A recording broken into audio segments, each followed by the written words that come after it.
What does it mean to truly survive? Not just make it through, but live through the impossible, to walk away from what should have been the end? Today, we dive into the lives of people who face death head-on and live to tell their stories. These are not just tales of luck. They are stories of willpower, faith, human instinct, and miracles. This is They Shouldn't Be Alive, Real Stories of Survival Against All Odds. Chapter 1, The Girl Who Fell from the Sky, Juliane Koepcke. December 24th, 1971. A 17-year-old girl named Juliane Koepcke boarded Lancer Flight 508 with her mother. The plane was headed for Pucallpa, Peru. It never arrived. At 21,000 feet, the aircraft flew directly into a lightning storm. It exploded mid-air. Juliane, still strapped into her seat, was thrown from the plane. She fell through the sky, alone, no parachute.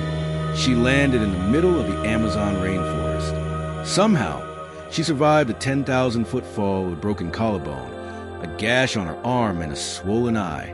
But the fall was just the beginning.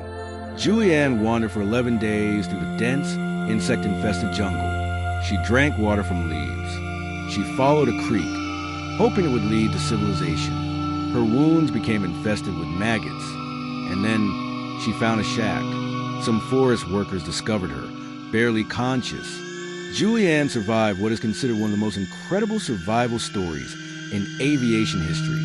Chapter 2, The Frozen Miracle, Anna Bagenholm. In May 1999, Swedish radiologist Anna Bagenholm was skiing with friends in the Norwegian mountains.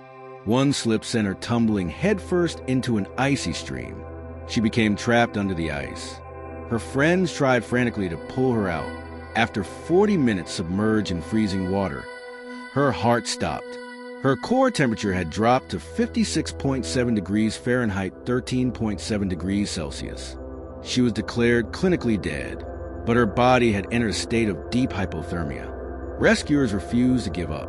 Anna was airlifted to a hospital and underwent a procedure where her blood was slowly warmed and reoxygenated. After over 9 hours with no pulse, Anna's heart began to beat again. She survived.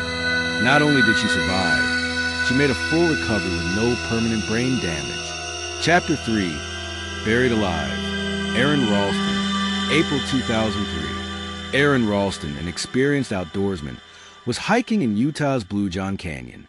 As he descended a narrow slot, a boulder dislodged, crushing his right hand and pinning it against the canyon wall.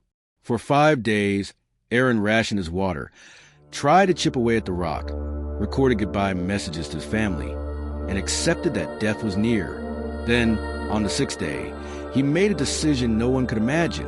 Using a cheap, dull multi-tool, he amputated his own arm just below the elbow.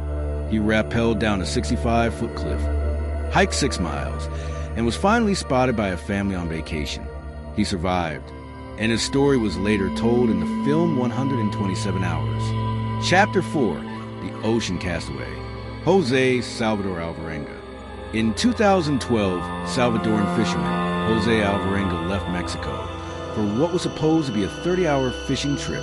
A sudden storm blew him off course. His radio and engine failed. His companion died after a few weeks. Jose drifted alone in the Pacific Ocean for 438 days.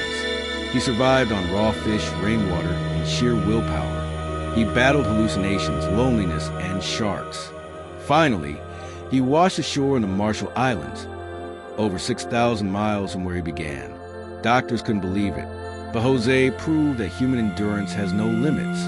Chapter 5, 9/11 survivor from the 81st floor, Janelle Guzman McMillan. On September 11, 2001, Janelle Guzman McMillan was working on the 81st floor of the North Tower of the World Trade Center.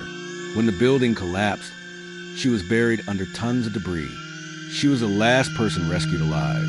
27 hours after the towers fell, a firefighter found her hand sticking out from rubble. She had survived with a crushed leg and head trauma, but she was alive.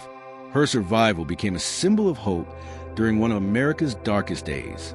Chapter 6, The Boy Who Came Back from the Dead, Martin Pistorius. In the late 1980s, 12-year-old Martin Pistorius fell mysteriously ill in South Africa. He slipped into a vegetative state, and doctors told his family he had no awareness. But Martin was conscious. He could hear, think, feel, but he couldn't move or speak. For 12 years. In his 20s, a therapist noticed flickers of consciousness. With the help of technology and therapy, Martin slowly regained the ability to communicate. He wrote a book, Ghost Boy. Today, he's married, works in web design, and lives a full life. From a living coma to living a dream, Martin survived his invisible prison. What does it mean to truly survive? Not just make it through, but live through the impossible. To walk away from what should have been the end? Today, we dive into the lives of people who face death head-on and live to tell their stories. These are not just tales of luck. They are stories of willpower, faith, human instinct, and miracles. They shouldn't be alive.